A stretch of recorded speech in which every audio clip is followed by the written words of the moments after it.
Good morning. Welcome to the first meeting of the K12 Higher Education and CIP Joint Subcommittee for this session. I will call the Joint Subcommittee to order, and will the committee secretary please call the roll? Assemblywoman Hagee? Here. Assemblywoman Kasama? Here. Assemblyman Miller? Present. Assemblywoman Moreno? Here. Assemblyman O'Neill? Here. Assemblywoman Peters? Here. Assemblyman Yeager? Here. Senator Cannizzaro? Here. Senator Neal? Here. Senator Severs-Gansert? Senator Titus? Here. Assemblywoman Bacchus? Present. Chair Dondero Loop. Here. Thank you very much. We have, and I think everybody was here when you called them, but if they weren't, please mark them present as they arrive. We have one agency on the agenda this morning for a budget hearing, the State Charter School Authority. Here to present is Rebecca Fiden, Executive Director of the State Public Charter School Authority, and her team. They will be presenting two budgets, Budget Account 101-2711, the State Public Charter School Authority, and Budget Account 101-2708, Public Charter School Loan Program. And Director Fiden, please go ahead when you get settled and ready, and take your time.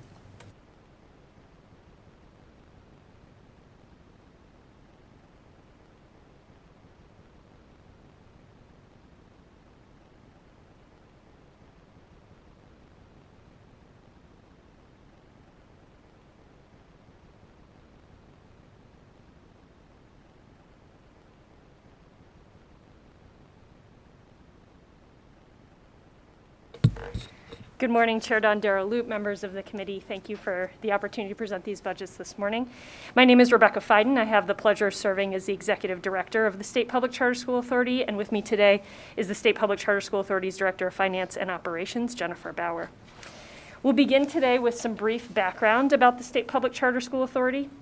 As you may know, the State Public Charter School Authority, or SPCSA, was created in 2011 with three primary purposes: to authorize high-quality schools, to provide oversight to those schools, and to serve as a model of best practices in charter school authorizing. The SPCSA's strategic plan was adopted in December of 2019 and is centered on a vision of equitable access to diverse, innovative, and high-quality public schools for every Nevada student. Our mission is to sponsor, support, and oversee dynamic and responsive public charter schools that prepare students for academic, social, and economic success. In terms of the core functions of the agency, as outlined in the creation and purpose, authorizing and oversight of our schools are key responsibilities of the SPCSA. In practice, this work can be broken into a few key work streams. First, the SPCSA staff is responsible for reviewing a variety of different types of applications and making recommendations to our board, who is ultimately the decision maker. As noted on this slide, these applications include applications for brand new charter schools, applications for contract amendments, which can take many forms, such as changes to the academic program, relocation, and even expansion.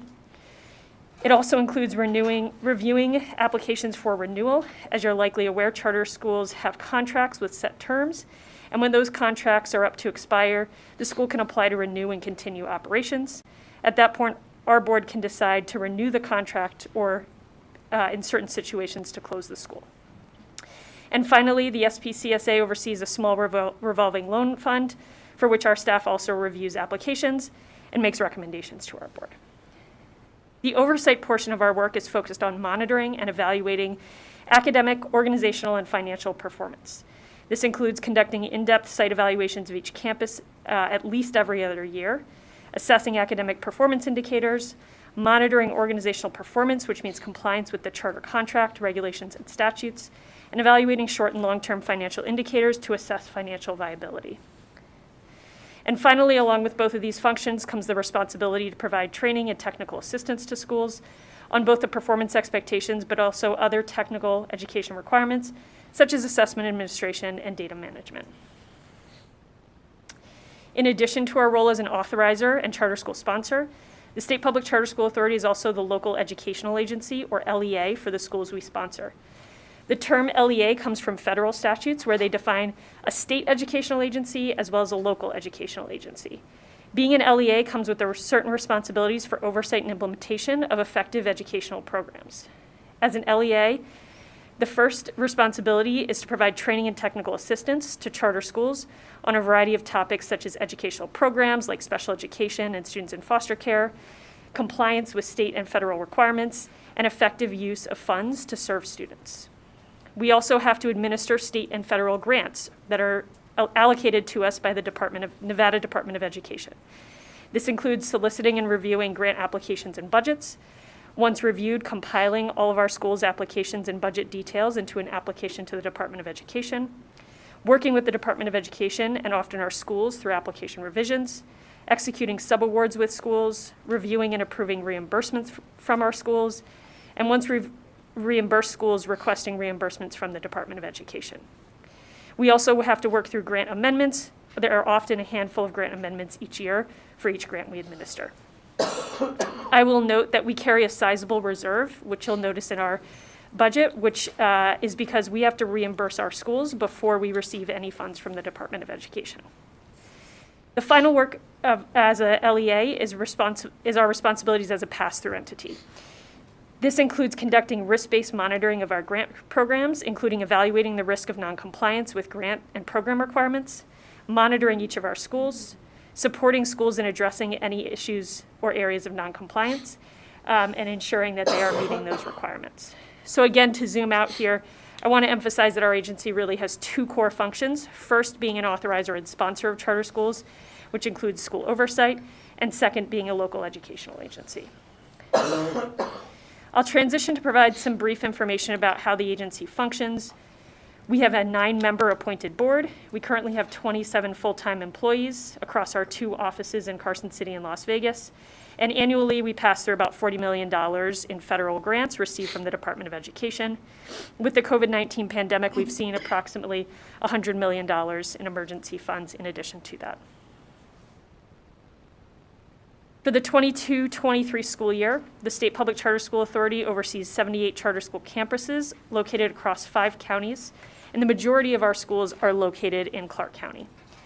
Enrollment as of October 1st, 2022 was just under 60,000 students, which equates to about 12% of the state's public school enrollment.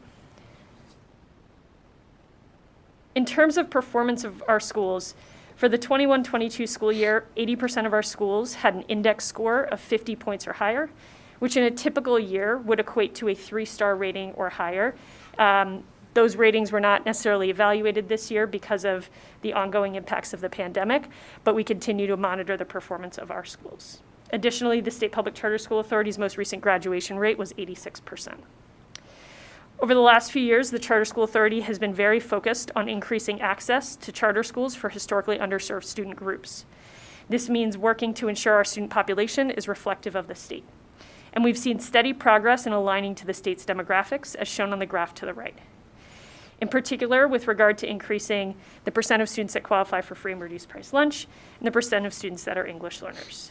Now, I know that during the pandemic and into this school year, all students have been given access to free meals, so it may seem natural to say that the whole state qualified for free and reduced price lunch, but I want to be clear that free and reduced price lunch has a specific eligibility definition. It's established by the feds and the federal government, and it did not change during the pandemic and was not impacted by the access to free meals for all students. So despite the fact that all students could receive free meals, the state was still required to collect free and reduced price lunch eligibility data based on income level as well as participation in federal assistance programs such as SNAP. The data here reflects data collected by, validated by, and published by the Nevada Department of Education. It is also data used by the Nevada Department of Education to allocate grants like Title I, II, and III. Again, we've made steady progress in moving the demographics of our students served, and we're proud of that work. We continue to work towards serving a population that is fully representative of the state. As a local educational agency, we also closely monitor the performance of special populations. Students enrolled at our schools overall outperform statewide averages on state assessments, And this trend holds true for students who are eligible for free and reduced price lunch, students with disabilities, as well as English language learners. This graph shows the difference in proficiency rates between students enrolled in our schools compared to the statewide average. And you can see that students in our schools are outperforming the state from anywhere from 3 to 12 percentage points. In some cases, the data is suppressed to protect student privacy, and you'll note that, and that's noted here on the graph where it applies. So with that background, I'll transition to talk about the State Public Charter School Authority's budget accounts. Again, we have two budget accounts. 2708 is the Charter School Loan Program, and 2711 is the State Public Charter School Authority's operating budget. With regard to budget account 2708, the total request is just under $600,000.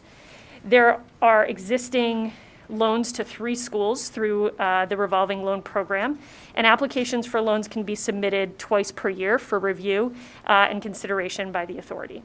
There's one enhancement request to this budget account, which would restore budget authority for future loans.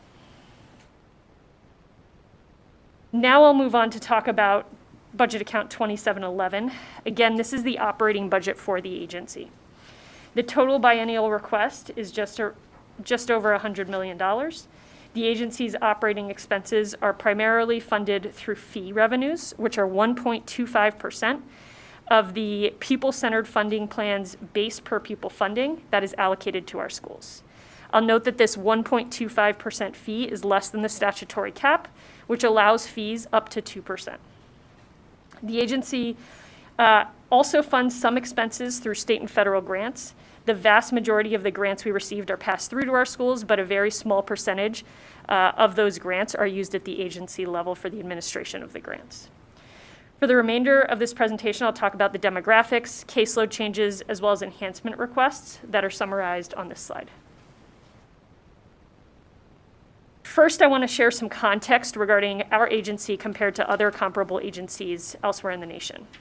We typically compare ourselves to statewide sponsors or authorizers, but it's important to note that few statewide sponsors and authorizers are actually local educational agencies. When we are an LEA, that dramatically changes our responsibilities, and so we think it's most appropriate to compare to those that are similar to us. There are, in fact, only 3 statewide charter school sponsors that are also local educational agencies across the country. The other 2 are shown here for comparison: the South Carolina Public School District, Public Charter School District, and the Colorado Charter School Institute. We think about size and scale in a couple different ways. First, we think about the number of students served, but we also think about the number of campuses or actual school sites we have, as well as the number of charter holders or contracts that we have. As some of you may know, a single charter school contract with a single charter holder can cover multiple campuses. For example, Mater Academy in Southern Nevada has 3 campuses under a single contract, and so that's why you'll see a difference between the number of campuses and the number of charter holders. Here you'll see a comparison at all 3 of those levels, and when we look at our staff capacity, we are operating with proportionally less staff than both the South Carolina Public Charter School District and the Colorado Charter School Institute. We have more students per full-time employee, more campuses per full-time employee, and more charter holders per full-time employee. While we know that the local context matters, we also value benchmarking against some of our national peers, and this data does reaffirm a need to increase staffing levels. Additionally, I want to highlight increases in grant recipients and students belonging to key special populations that are served by our schools. These increases ultimately impact the demands of our agency with regard to our LEA function. We've seen a steady increase in the number of schools qualifying, in the number of students qualifying or meeting the eligibility criteria for free and reduced price lunch. And since Title I is based on the number and percentage of students qualifying for free or reduced price lunch, this increase has also led to more schools receiving Title I funds. Similarly, we've seen an increase in the number of English language learners, which has led to an increase in the number of schools receiving Title III funds, which are dedicated to serving this population. And finally, we've seen an increase in the number of students with disabilities served by our schools. All of our schools receive IDEA funds, which are used to serve students with disabilities. But as we've added schools, we have added to the number of schools receiving these funds. And so the increase in the number of students within these special populations has meant more need for support and technical assistance to schools to ensure that students are effectively served. And the increase in the number of schools receiving these grant funds has meant more grant recipients and therefore more grant applications, more subawards, more reimbursement requests, and more schools to monitor. In terms of caseload changes, you'll see that the most recent count of students, campuses, and charter holders is provided here, as well as projections for the next couple of years. These projections are based on what has already been approved by the State Public Charter School Authorities Board to date, and any additional approvals of new schools or expansions of existing charter holders would further increase these projections. Now I'll talk about our enhancement requests for additional positions. These enhancement requests are aligned to three priorities. The first priority is effective state and federal grant and program administration, and this is really our local educational agency function. As you heard me say previously, we've seen increases in charter holders, campuses, students served, special populations, and grant programs administered. And so we've also taken on additional grant programs that have previously been administered through the Nevada Department of Education. And we expect to take on 2 additional grants related to career and technical education programs next biennium. As a result of these 2 factors, we have more grant recipients to monitor and support, and we have more reimbursement requests to process and subsequently ensure that we receive reimbursements from the Department of Education. The second category and priority is additional positions is related to ensuring effective oversight and accountability, and this is our authorizing function. The previously mentioned caseload increases impact this function as well, and in addition, we have seen increases in the number and complexity of data and assessment responsibilities. In addition, with more schools, we continue to provide timely and more differentiated oversight as it relates to school finances. The third priority is with regard to ensuring the agency can function efficiently in service of our schools. With the increases in the number of schools, we have continuously worked to refine our protocols and processes. And as part of this work, we have needed to develop and deploy more complex systems and platforms to manage the data and information. And this requires more advanced system management and in some case, application development. And so these 3 priorities align to our key functions as an agency and are directly aligned to the enhancement requests for positions. With regard to the enhancement requests, there are 3 enhancement requests related to positions for a total of 6 new positions, which are shown on this proposed organizational chart. First, in Enhancement Unit E275, there are 3 new positions being requested. As you can see, each of these positions aligns directly to one of the key agency functions and priorities as highlighted on the earlier slide. We're requesting a Management Analyst 1 to handle the increased volume of grant reimbursements. We're requesting a Business Process Analyst 3 to provide more efficient management of agency systems through advanced system management and application development. And finally, we're requesting an Education Programs Professional to address the increase in the number and complexity of data and assessment responsibilities. Within E276, we are requesting 2 new positions. First, a Grants and Projects Analyst 2 to handle administration and fiscal oversight of state and federal grants. We are also requesting a Management Analyst 1 to support with financial performance oversight, specifically focused on enabling the agency to provide timely and differentiated oversight of school finances. Finally, within the Enhancement Unit E277, we are requesting 1 position. This is a Management Analyst 1 to support with the programmatic oversight of federal and state programs.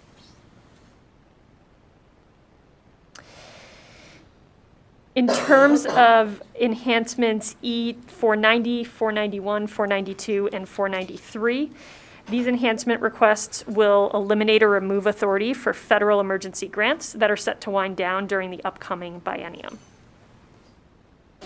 And then our final enhancement request is replacement laptops in accordance with the replacement schedule. So to summarize, we're seeking authorization to add positions funded through agency reserves in order to ensure we can fulfill our responsibilities as an authorizer, local educational agency, and state agency. It's important to note here that the agency can continue to self-fund these positions in the long term through sponsorship fees, and so these 6 positions are sustainable. These positions are needed to address the increase in charter holders, campuses, students served, special populations, and grant programs administered. We are committed to maintaining the quality and consistency of school oversight and ensuring that we operate effectively and efficiently in service of our schools and ultimately in service of Nevada's students. At this time, I'd be happy to take any questions. Thank you very much for the presentation. I believe Assemblyman Yeager has a question, so we'll start there. Thank you, Madam Chair, and good morning. Thank you for being here. I had a couple questions on the first budget account you went over, which was 2708, the Public Charter School Loan Program. And so the first question on that, I think you mentioned in the presentation there are 3 loans that are currently out right now. I just wanted to ask for an update on how that program is going and any feedback that you may have received from the charter schools that have actually utilized the loan program, either in the past or the ones that are utilizing it currently. Rebecca Fiden, for the record, thank you for the question.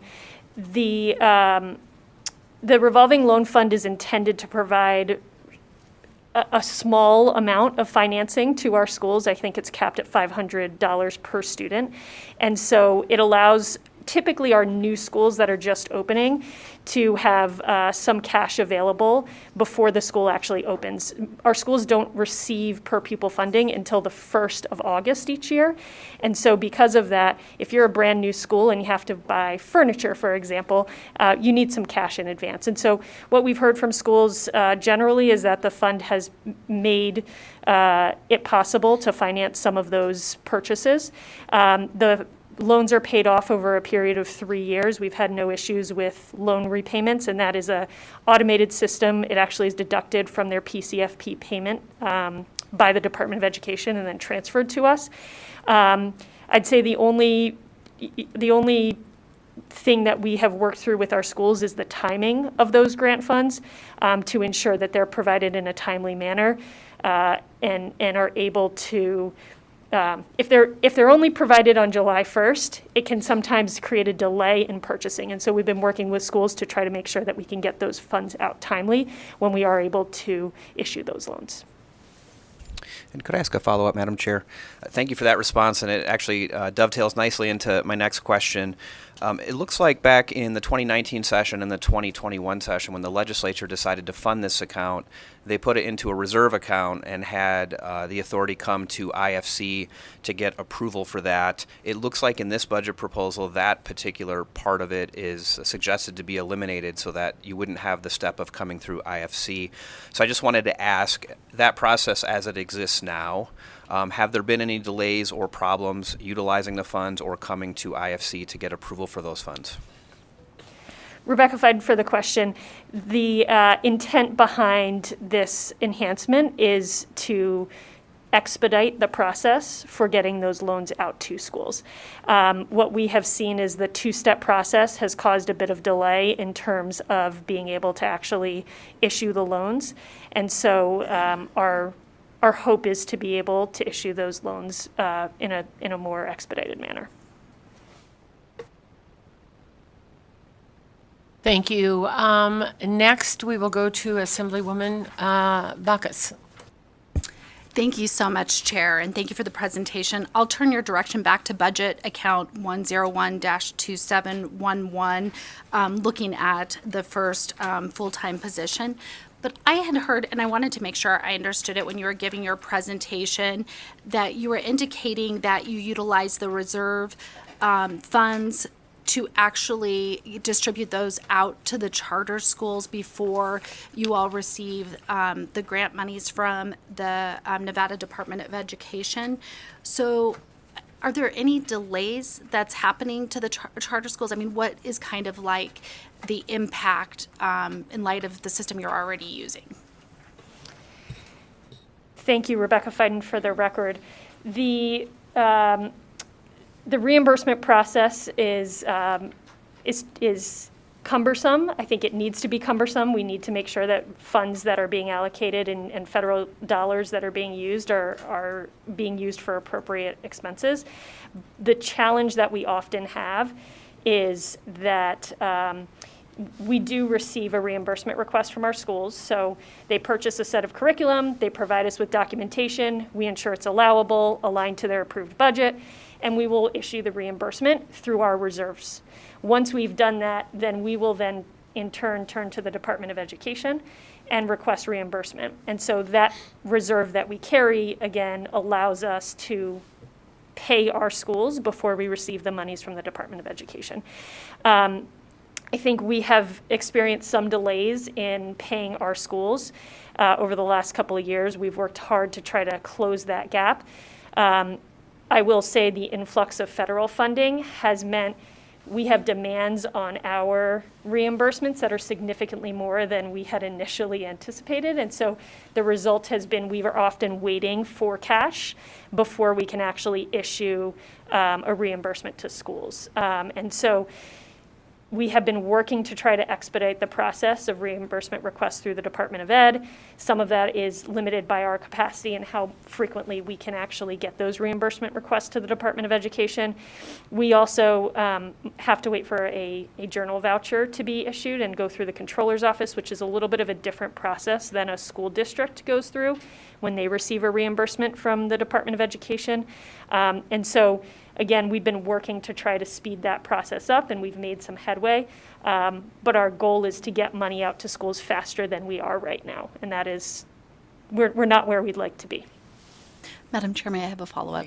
Okay, and I don't want to be disrespectful when I kind of go through this next question, but when we were looking at slide 14 and we were looking at the students per the full-time representative from the Charter School Authority, I couldn't help but think about like the pro rata between Department of Ed. I believe they have currently 196 full-time positions with quite a few vacancies, and I look at the total students and I compare the same, so it's kind of like a 10%, and it looks like you guys are seeking or will have at that pro rata sum, if it's like 20 per student at the Department of Ed, you guys are looking at increasing to 33 per a student. And so I was kind of taking that in mind and looking at this additional position and in looking at the time that it turns around to get this grant money to you all, and it seems like it's not necessarily on your guys' end, rather the controller, it takes about 22 days to get that grant processed. And then there's also time in the Nevada Department of Ed. And so I'm looking to understand what it would be that this new management analysis position would do to actually expedite the turnaround time of that grant money. Thank you. Rebecca Fiden, for the record, appreciate the question. So I think one thing to keep in mind, and I think this applies when we think about this management analyst position, and I would also say it applies when we think about the grants and projects analyst, which are both, one is on the reimbursement request side, one is more on the accounting side, is that when you think about the Nevada Department of Education, they have 18 local educational agencies that they are reimbursing funds to. I know they have some other entities that they reimburse to. We actually have 43 charter holders that we reimburse and 78 campuses that we have to go out and monitor. And so it's not to say, I think it's important to understand that there's some different functionality between how the Department of Education functions and how we do. And so I'm not sure that it's a apples to apples comparison when you think about staffing levels at the two entities. Does the Department of Education need additional staff? Perhaps, to help continue to move some of their processes forward, but that's certainly not the topic of conversation today. But I do think that from our end, we see, we expect to see 43 reimbursement requests per month per grant, right? And so when you start to do the multiplication there, that gets to be a very large number of reimbursement requests that we are processing on a monthly basis. And so hopefully that helps to answer your question, but certainly if you have further questions, please let me know.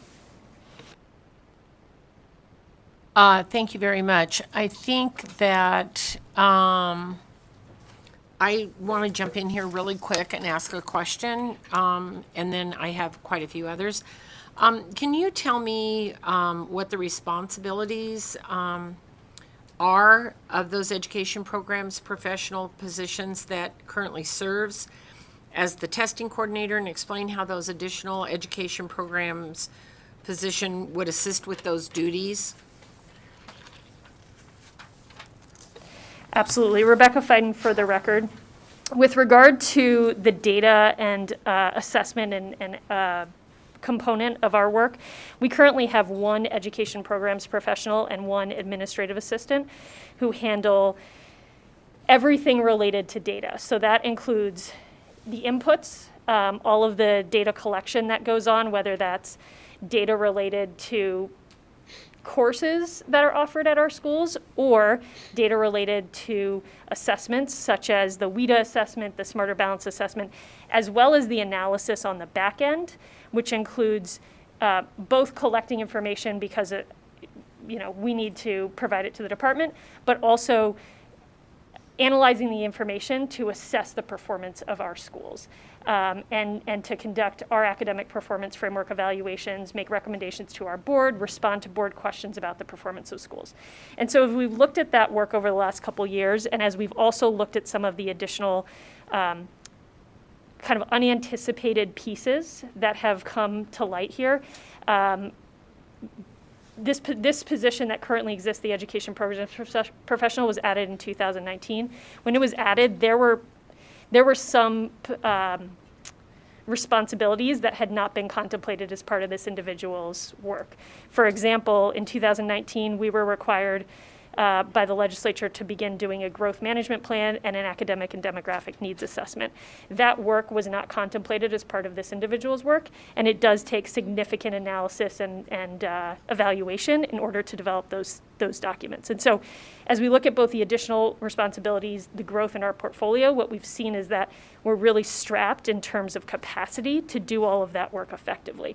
What we'd like to do is split that work into two pieces. One responsible for inputs and data management, and one responsible for analysis and evaluation of school performance from an academic standpoint. And so the position, as we've proposed it, would be focused, the new position would be focused on the inputs and the data management, and the existing position and the individual and the incumbent would shift their work to focus strictly on the assessment and analysis of the academic performance of our schools. So hopefully that helps to answer the question. Thank you very much. And I have several other questions, so I'll start with Senator Neal. Thank you, Madam Chair. So I had a question on the achievement charters that you guys took over. Number one, what has been the cost for you to manage those achievement charters? I know there isn't a loan in place, so what is the cost? And I didn't see anything in your initial presentation that broke out those achievement charters in terms of how you have effectively turned them around.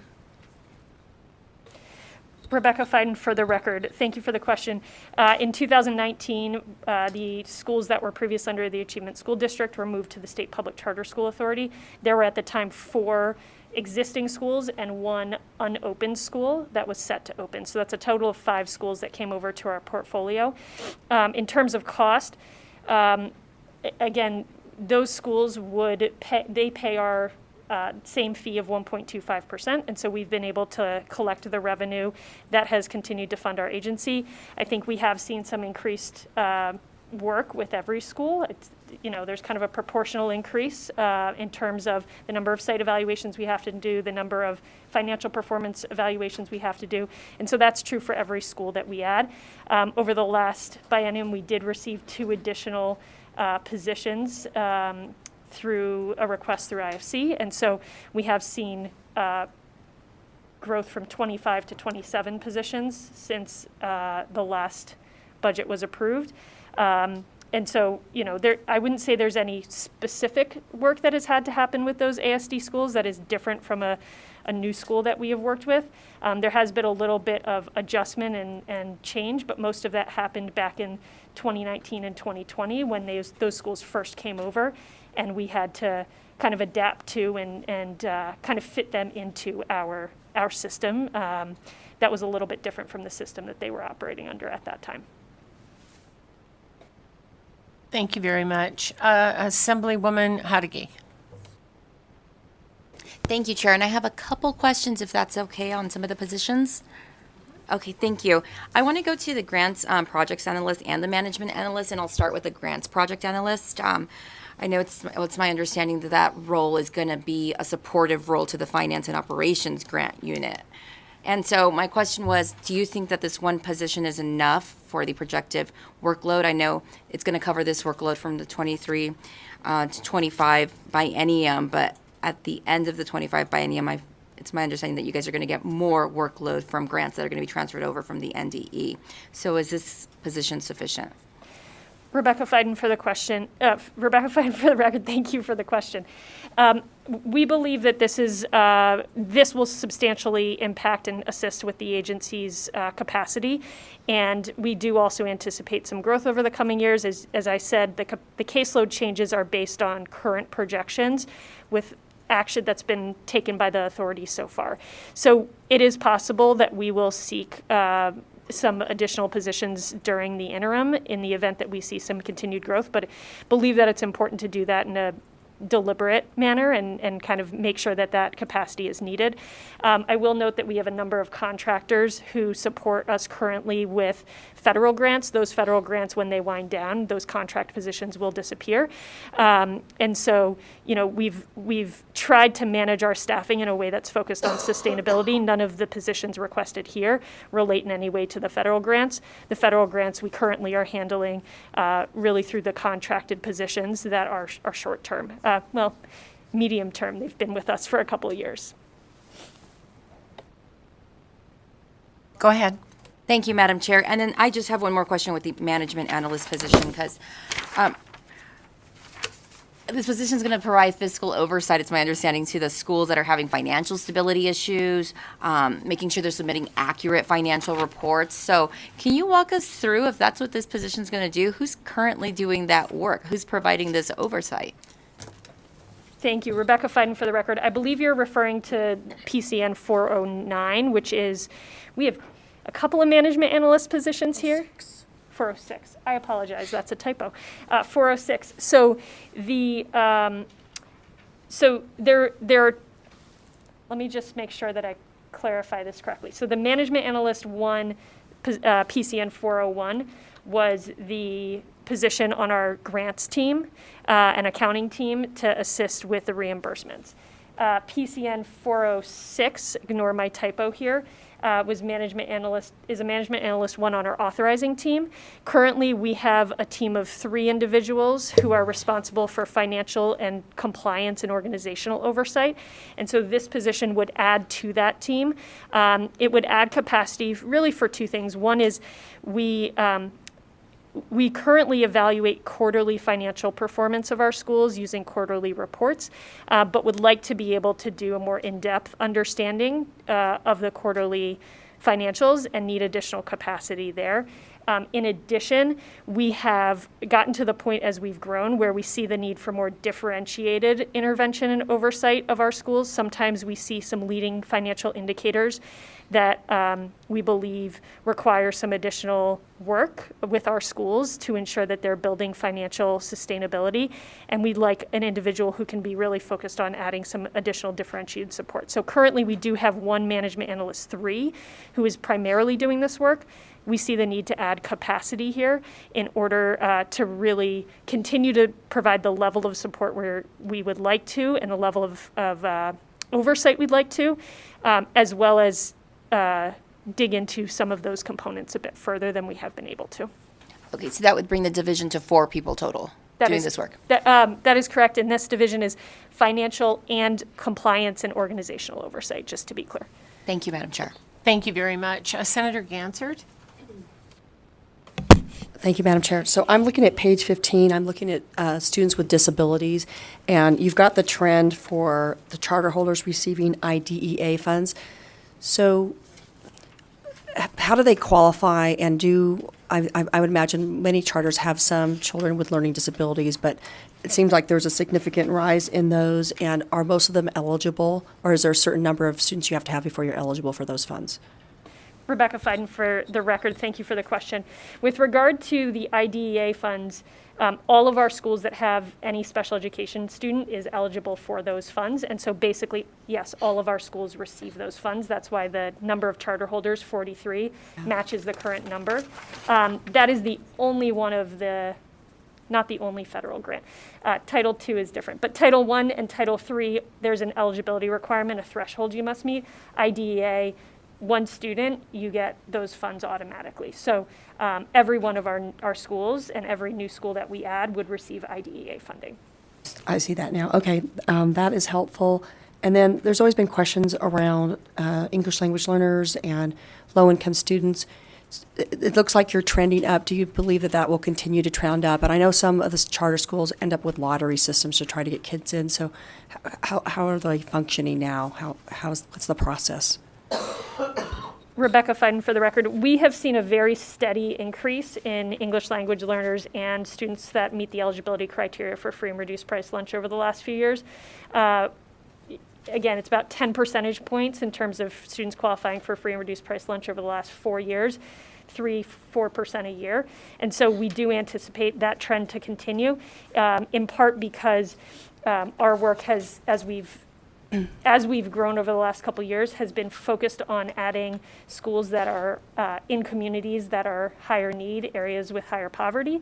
We also have been working with a number of our existing schools to ensure that their recruitment and outreach efforts, as well as their enrollment policies, provide access for students in some of these student groups. And so we do anticipate a continued growth in both of those populations over the next couple of years. Thank you. My last question, I believe, is for fiscal. So do we have any other types of accounts, like the loan fund, that is required, where those agencies who control those funds are required to go through IFC for approval for loans? Do we have anything else like that?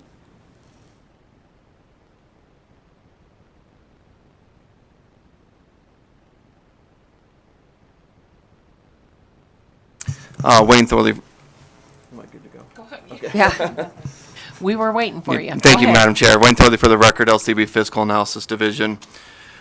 Senator Gansert, to answer your question, well, first clarifying point, the charter schools don't have to go to IFC to get approval of their loans. That's done by the board, the Charter School Authority Board. The agency has to go to IFC to receive approval to move the funding for the loans out of reserve into their operating budget.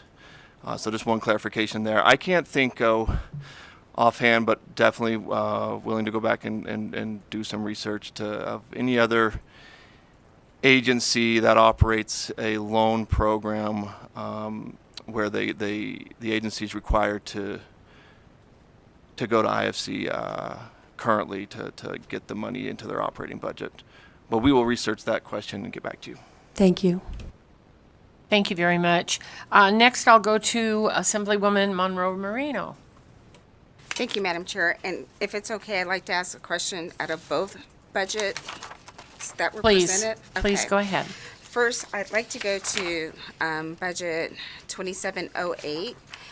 In your testimony today and in our backup documents, you talked about that there was delay in receiving those loan payments, but could you tell us, were there any negative outcomes from those delays and what those were? Or was it simply just a delay and that's why you want the change?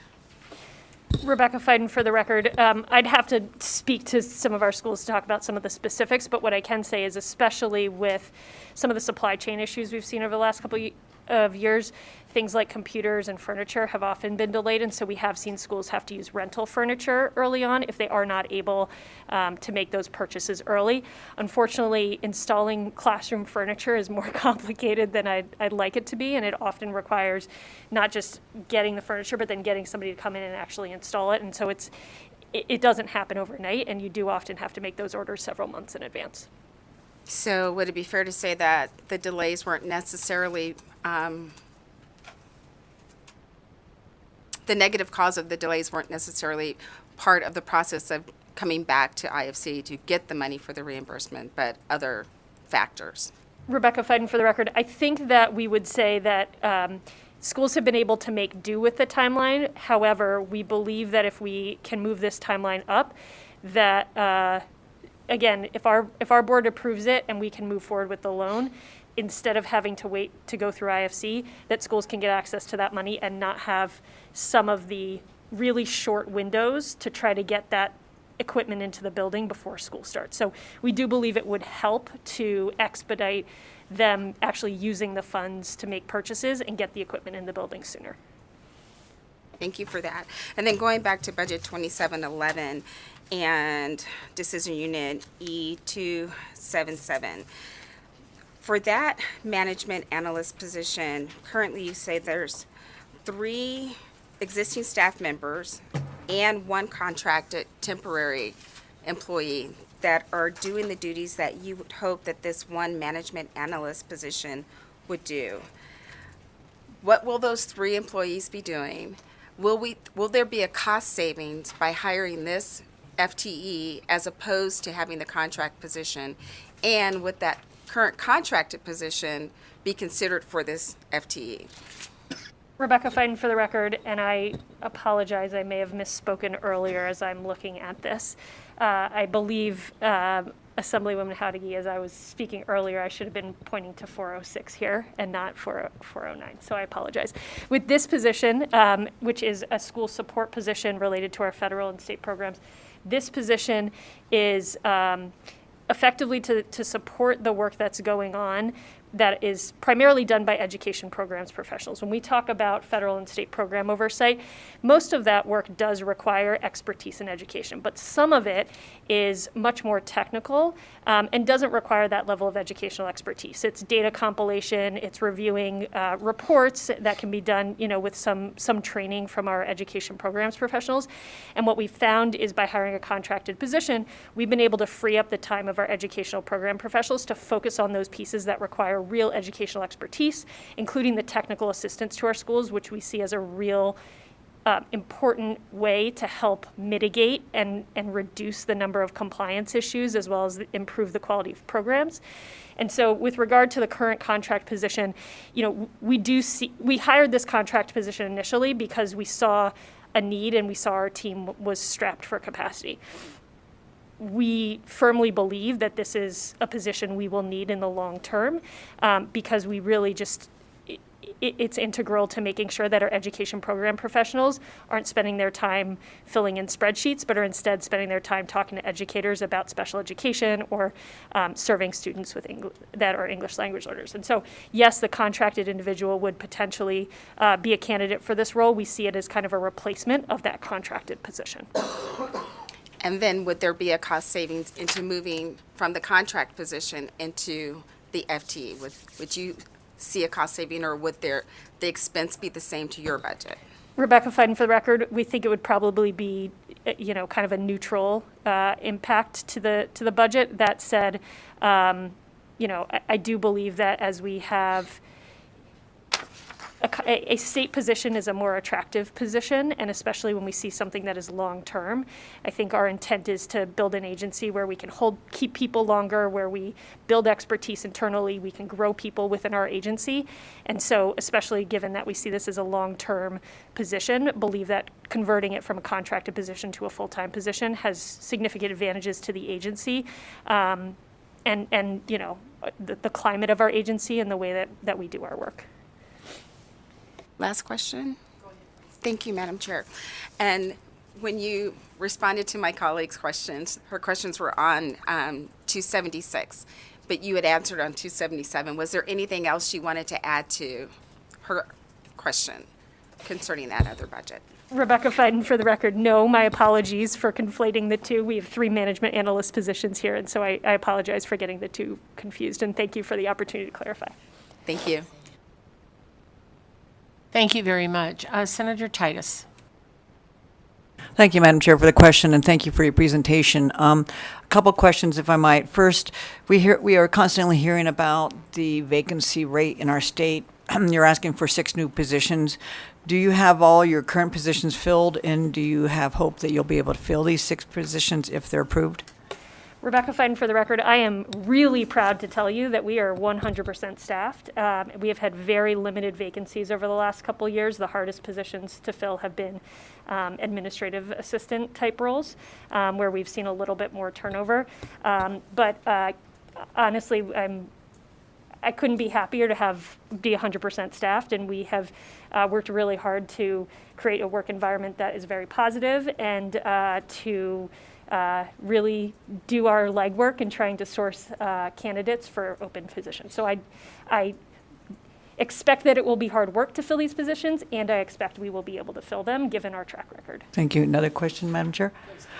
So we frequently hear one of the concerns about charter schools is that you kind of can select your population of students, and that those students who don't have transportation to get to the charter school can't participate in the program. I don't see, certainly in the budgets we addressed today, but is there any budget enhancements looking at transportation funds?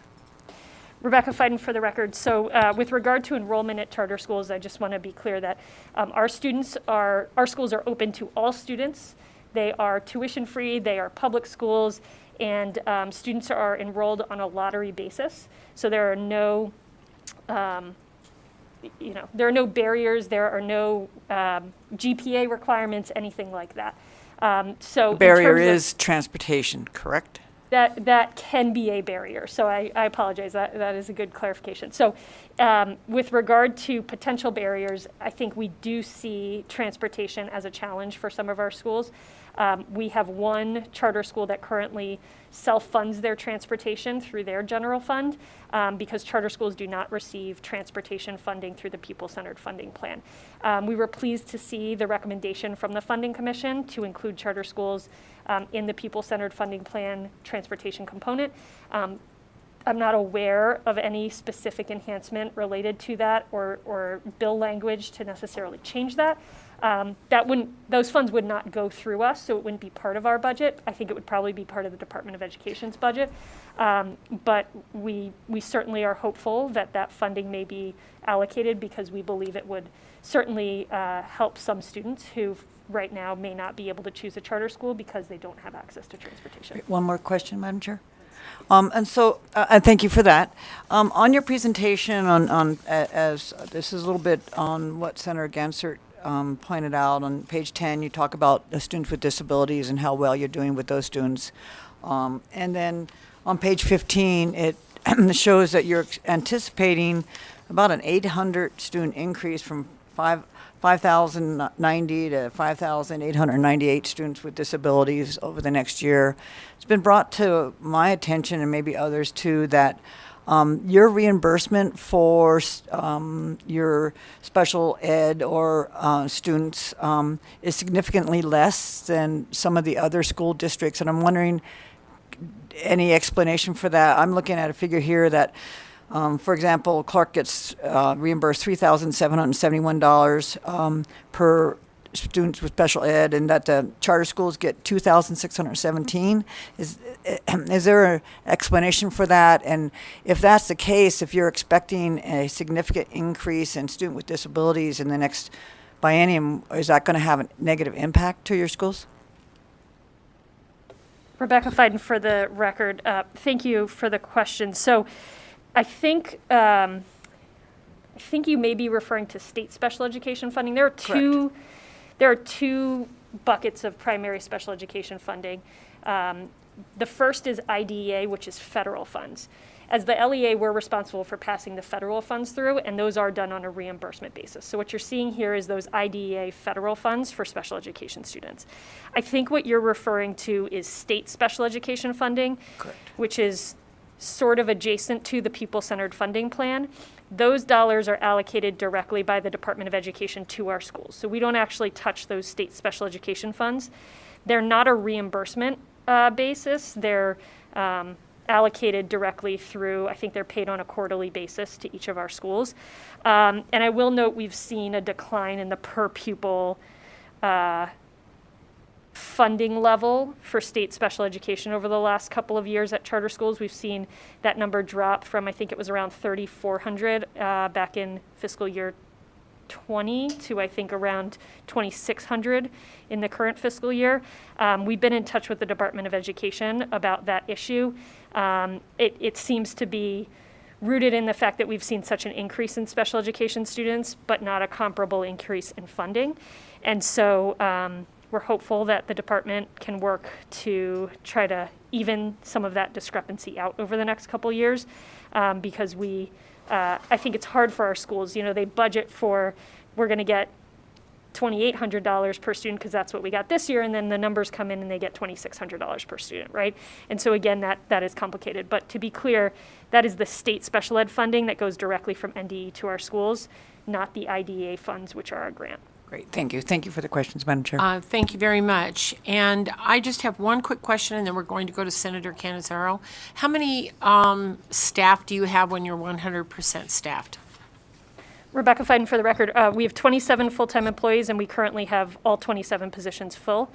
In terms of contractors, we currently have 11 contractors. Is that including the one vacancy? We have one contracted position that is vacant that we are trying to fill, but that is one contracted position, so 11 contractors. Okay, thank you very much. Senator Canizaro. Thank you, Madam Chair. And I want to talk a little bit about some of the COVID relief funds and then funding for Assembly Bill 495. We obviously have heard about the money that you all have come for authority for in order to have applications for funding for charter schools pursuant to the language from Assembly Bill 495 from last session. And I know that you've got applications. It looks like those were due back to you February 13th. So can you provide us with an update of your efforts to award that Assembly Bill 495 funding and when all that funding may be expended? Good morning, Jennifer Bauer for the record, Director of Finance and Operations with the State Charter School Authority. Bear with me, I'm going to do the best I can to answer your question. You are correct that applications for AB 495 funding were due yesterday. We have received all applications and confirmed that 2 schools are not in fact going to apply. So efforts are underway as we speak right now to evaluate on a competitive basis all of the applications, the needs assessment, and how they've demonstrated the funding gaps of the COVID impacted learning loss for the students.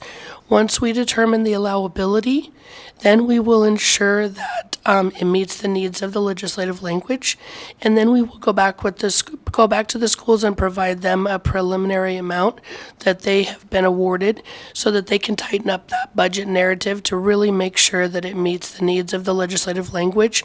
And then we will finalize and execute subawards, and the goal is to do that, I believe, early April. So we will be issuing subawards and then giving schools access to funding in early April.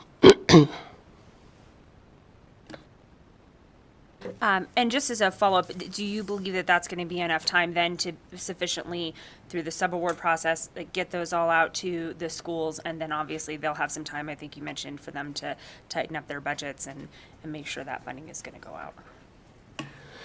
Jennifer Bauer for the record again.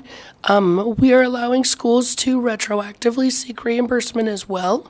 So we have communicated to the subrecipient charter schools that they would have access to the funding from July 1 of this past 2022 year through December 31st of 2024 in accordance with the Congressional Act language. And then they would have the liquidation period thereafter through September of 2026. So that is the longest liquidation and closeout period of a grant that we have, and we will be providing intense support to the schools to ensure that they actually can get those dollars spent and to ensure that they can get them to the students who need those services. Okay, great. Thank you, Madam Chair. Thank you very much. Assemblyman Yeager, did you get all your questions answered? Okay, and so then we'll go to Assemblywoman Monroe Moreno. Thank you, Madam Chair, for the second chance at a question. And I'm just asking this for my own curiosity. On screen 15 of your presentation, for the English language learners, the number of students in that category has increased. Could you tell me, in that category, how many different languages of those students, and Does it also help students who are English speaking but just not proficient in the English language? Rebecca Fiden for the record. I will have to have our team pull that data. We did a couple of months ago when we were working on our language access plan. So I'll have to have our team pull that data. The primary language spoken we know is Spanish amongst our English language learners, but I will certainly get the rest of that data for you. With regard to students that this supports, the English language learner criteria is based on the WIDA assessment, and so effectively, high level, how that works is when students come in, there's a screener done to determine whether or not they meet the criteria to receive English language learner supports. If they do, then they would be designated under this category, and then those Title III funds that are allocated for that purpose would be allocated to the school to support students who meet that criteria. There are also exit criteria for English language learners based on an annual assessment of the WIDA test to determine when students have met sufficient English language proficiency that they would be exited. There are some protocols where schools must track and support those students for 2, I think, years after they're exited, but it is in line with how the state's Title III program works, as well as the federal guidelines for Title III. Thank you so much for the answer. Thank you, Madam Chair. Thank you very much. Any additional questions from the committee? I have one that, so when we talk about the ELL students and you talk about those students getting additional support, do all the charter schools also supply counselors, psychologists, speech therapists, nurses, reading intervention specialists, all the things that you may find in a regular education environment for public schools? Rebecca Fiden for the record. I think the short answer is yes, though sometimes it looks a little bit different. In some of our smaller schools, the nursing services may be contracted, and they may have a full-time first aid person on site all the time, but then have somebody who comes in who's a certified nurse who may provide additional types of services on a rotating basis, again, if they're a smaller school and don't have the need for a full-time, licensed nurse. With regard to kind of the services that our schools provide, again, I think generally speaking, they are kind of comparable to a school district, and certainly requirements like a reading interventionist are met. But again, it can be done a little bit differently from school to school. What about counseling and speech therapy? With speech therapy, Rebecca Fiden for the record, I apologize. Speech therapy would be part of a student's individual educational program or IEP. And so if they do have speech services as required by their IEP, they would certainly receive speech services. Again, sometimes that is done through somebody who's coming in part-time if they don't have the need for a full-time staff member to do that work. Counselors, same thing. Our schools do have counselors or social workers on campus. And I will note that we have actually, over the last couple of years, received the Project Aware grant through the Department of Education and been focused on supporting schools in developing multi-tiered systems of support, as well as a handful of schools directly receiving some of those Project Aware funds are getting additional supports to help their counselors and social workers to provide Tier 2 and Tier 3 resources and referrals to students who may need additional services beyond kind of what is going on in the school building. So I would be safe to say that if I had a student that had an IEP for speech therapy, they wouldn't be sent to another school. They would receive that service on the school property. Rebecca Fiden for the record. I think that is generally the case, although I guess in theory, a school could, if they had another school nearby, they could contract with that school to say, we're going to use your speech therapist and pay your speech therapist. I don't think that would be the school's responsibility is to serve the students and serve in terms of special education. And so how they do that could vary. I don't know that it would necessarily have to be on site, although I can't think of an instance where it is off site.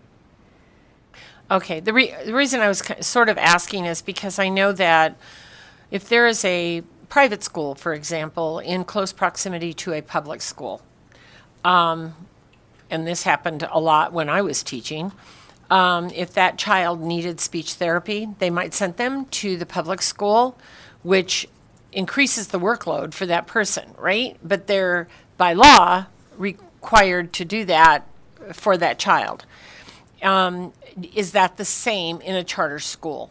Rebecca Fiden for the record. No, I apologize. Thank you for clarifying. So a charter school is responsible for providing those services. So unlike a private school that can go back to the district and say, you guys have to provide these special education services, that is not the case for the charter school. The charter school must provide those services. I could see a world, so we have two campuses of Matter Academy that are relatively close to each other.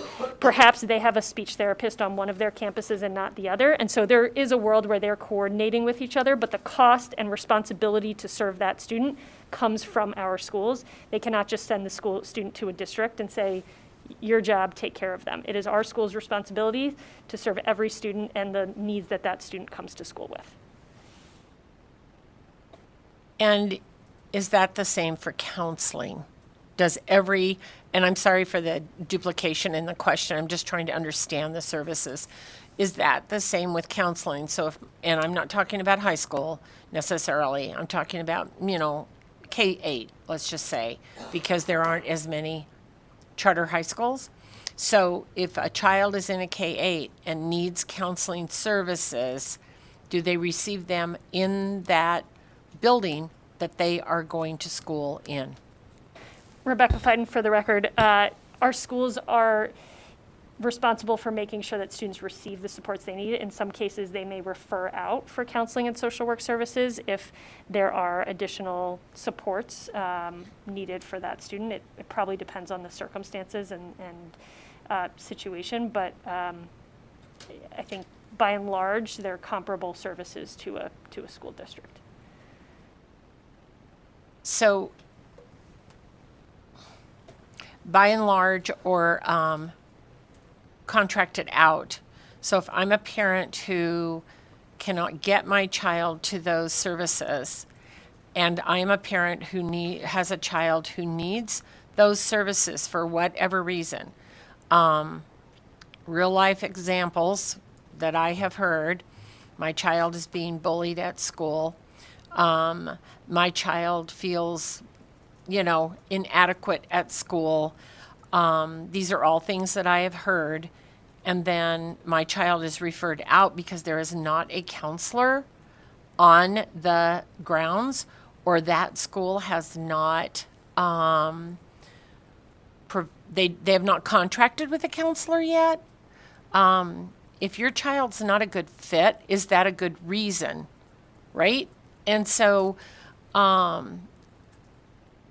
just want to make sure in this elevated time of mental health with our children that we aren't just saying, well, we're contracting out, or by and large. And I don't mean that to be disrespectful. I mean that because I've been there with kids. I've been there with my own kids, grandkids, thousands of kids over the years. And I field calls from parents all the time who tell me those stories. And so I'm trying to get a real adequate piece because this is about the kids. And so if we're providing them with a school setting, are we providing them with the same supports? Rebecca Fiden for the record. So again, IEPs have very strict federal rules around the services needing to be provided. I think counseling services can look a little bit different. That said, your intent, which is that a student needs support, they get it on the school site and they get the resources and help they need, is certainly what should be being done at our schools. And certainly if there's an instance where that does not appear to be happening, we would appreciate the opportunity to communicate directly with that family, figure out what's going on, and figure out how to make sure that student gets support.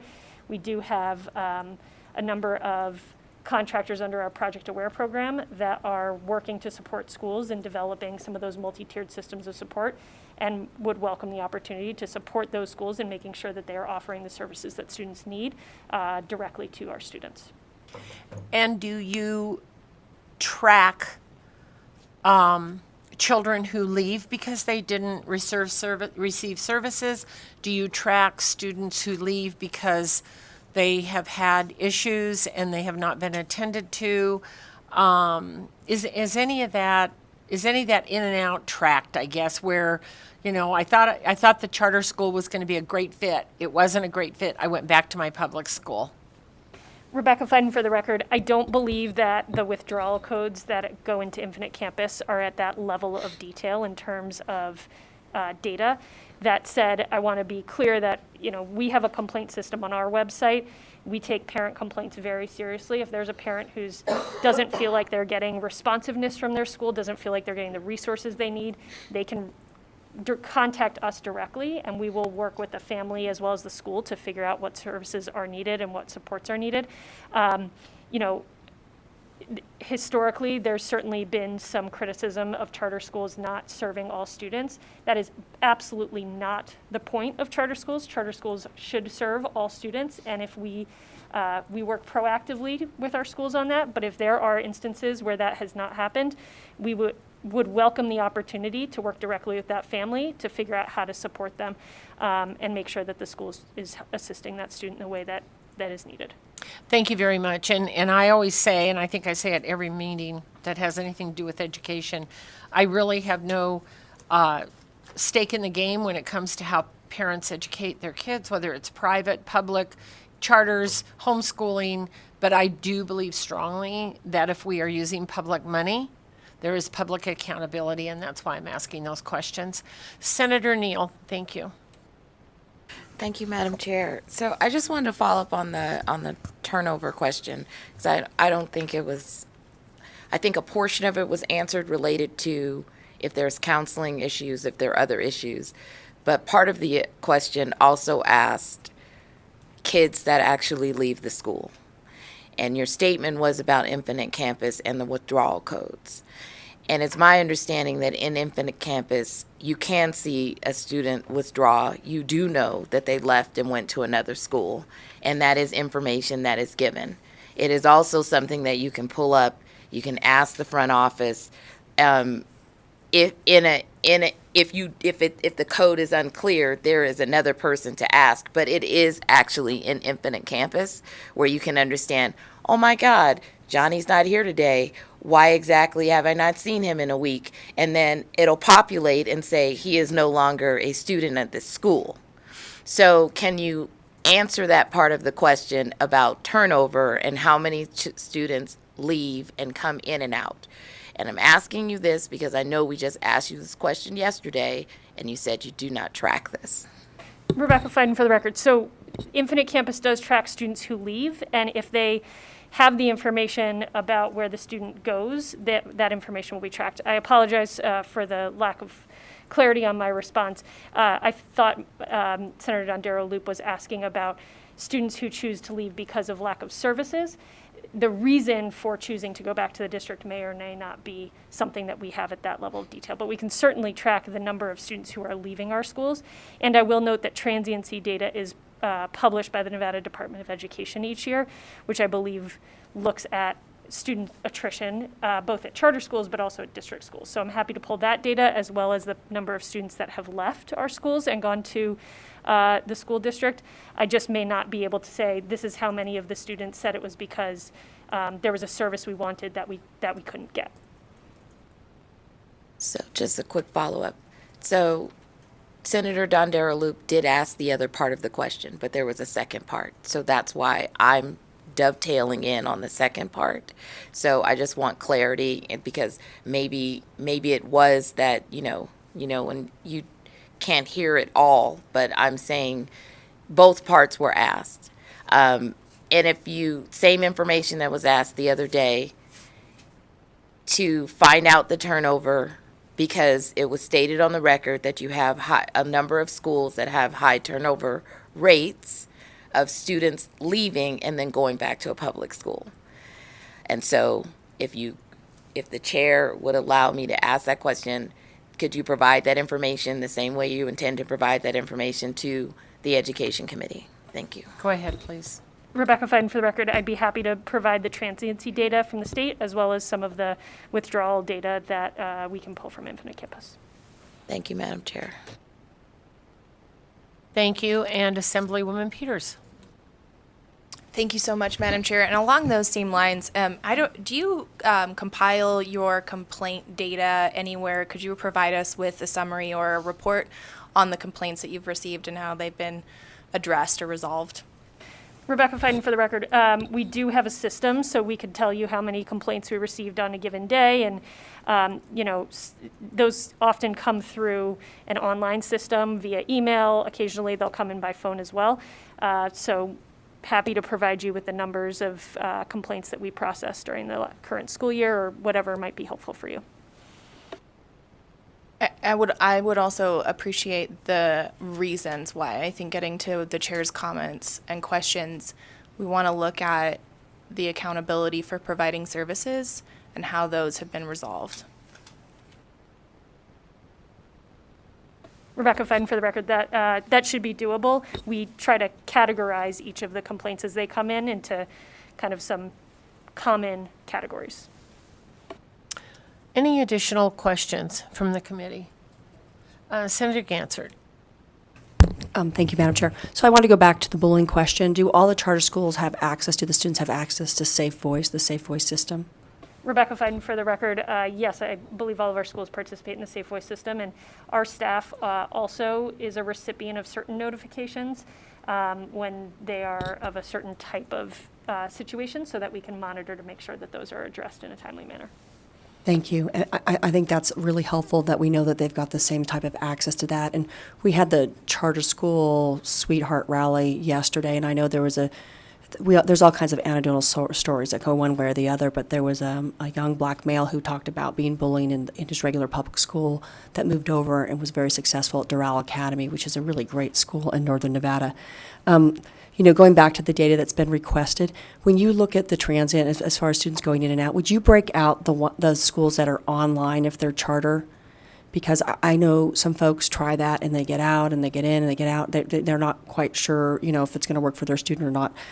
So would you break that out? And then you talked about, we talked about counseling service and quite a few other things, but it sounded like the federal government has very strict requirements as far as making sure anyone who's eligible for IDEA money has access to those. And I just wanted to confirm that every charter school meets the requirements, because in looking at the table that you had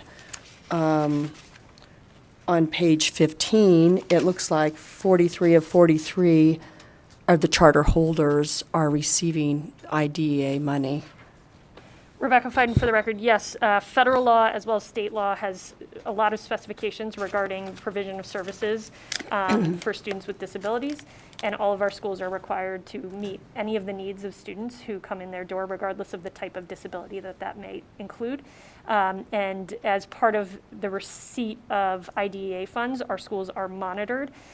Some of that information we collect and provide directly to the department at their request. We also conduct as I mentioned earlier, our risk-based monitoring, which includes visiting our school sites to go through their IEP process, monitoring how they provide services, looking at some of those IEPs directly with our schools to make sure that they're compliant. So that is an important part of the IDEA federal grant, and it is something we take seriously, make sure that our schools are abiding by. Thank you. And then looking at page 10, I think outcomes are really important. And when you look at the SBACs and the success of students in the charter schools, free and reduced lunch, plus 12 points on ELA, plus 10 in math and so forth. Then when you go down to the ACTs, and of course those are only taken at the high school level. So could you explain for me a little bit about why math and the English language learners, why you can't put data there? Are there just too few students? Is that what you'd said? Thank you. Rebecca Fiden, for the record, the Department of Education has some data suppression rules, and they will suppress data when either the N count, the number of students, is below 10, or when the rate is below 5%, so the proficiency rate is below 5%, or proficiency rate is above 95%. So when that happens, it's difficult for us to calculate a difference because we're not sure what we're subtracting from. So in that case, the math students with disabilities, we can report our number was 5.7%, but we cannot do the comparison and subtract because we don't know what the state's rate is. Okay, I got it. Thank you. Thank you very much. And I would just like to clarify something, is that I think there is a lot of good going on in a lot of different schools in our state. I don't think anybody, when we ask questions, is suggesting that's not the case. Actually, most of the teachers that are in charter schools came from a school 2 blocks over that was a public school. And myself included, I can tell you, it really wouldn't matter where I taught or what kind of kids I taught. I would teach the best to the best of my ability and make sure that the kids are taken care of. So that's one thing that I think we need to remember. And I think we also need to remember that, and I forget what session it was, so somebody else might have a better memory, but I feel like either in, maybe it was 2013, 2019, I can't even remember, we changed that law because the charter schools did not have to adhere to the bullying law. And so we had to go back in and change that. And I can tell you that personally, I know several instances that happened. So thank you very much for that information. Is there additional questions from the committee? All right. Thank you very much, and thanks for sharing everything with us today. I think it was great information. So with that, we will thank you for being here and excuse you from that post, and we'll go on to our public comment. There was only one budget hearing on the agenda today. So due to time considerations, each person providing public comment will be limited to not more than 2 minutes. Please remember to state and spell your name for the record and then begin your statement. To call in to provide testimony during public comment, please dial 669-900-6833. When prompted to provide the meeting ID, please enter 889-2787-6890 and then press pound. When prompted for participant ID, please press pound. I will begin with public comment here in Carson City, and then I'll move to Las Vegas and lastly on the phone. So please go ahead, sir, when you're ready. Thank you, Madam Chair. Chris Daly, Nevada State Education Association, the voice of Nevada educators for over 120 years. In the previous 3 legislative sessions, NSEA cautioned the legislature about the growth of charter schools, especially given the separate and unequal dynamics between charter schools and our traditional neighborhood public schools. Initially, NSEA asked for a moratorium on new charters and then a cap on charter expansion. Instead, the legislature required the authority to develop and implement a growth management plan in 2019, which the authority formally adopted in 2021. Despite that, Nevada has experienced a supercharged growth in charter schools and an accompanying growth in the charter school and charter authority budget. In fiscal year 19, 43,845 students were enrolled in charter schools. The projected enrollment for next fiscal year is 64,336. That's an increase of over 20,000 students, or 46% in just 5 years. Since the passage of the growth plan in 2021, charters have grown by more than 20%. Contrast that with the overall public school enrollment, including both our school districts and charters.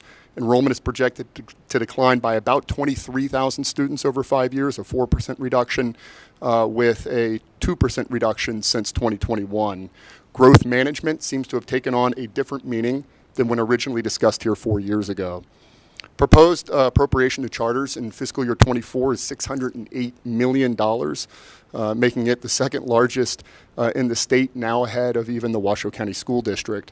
While NSEA is usually at this table talking about the need for additional education funding, charters take a bigger piece of the pie each year to the detriment of school districts. While the authority has succeeded in reining in the worst charter schools and has made some incremental improvements, there is still a stark difference in student demographics, especially related to low-income students. Currently, 81% of Nevada students qualify for free and reduced lunch. Charters only enroll 46%. Even looking just at new charter students, the authority still isn't meeting their own goal of matching the overall statewide demographics. NSEA appreciates this committee taking a closer look at the charter school authority budget. Thank you. Thank you very much. Any additional comment here in Carson City? Don't see anybody in Las Vegas. And we will go to the phones. BPS, when you're ready, please. Thank you, Chair. The public line is open and working. However, there are no callers at this time.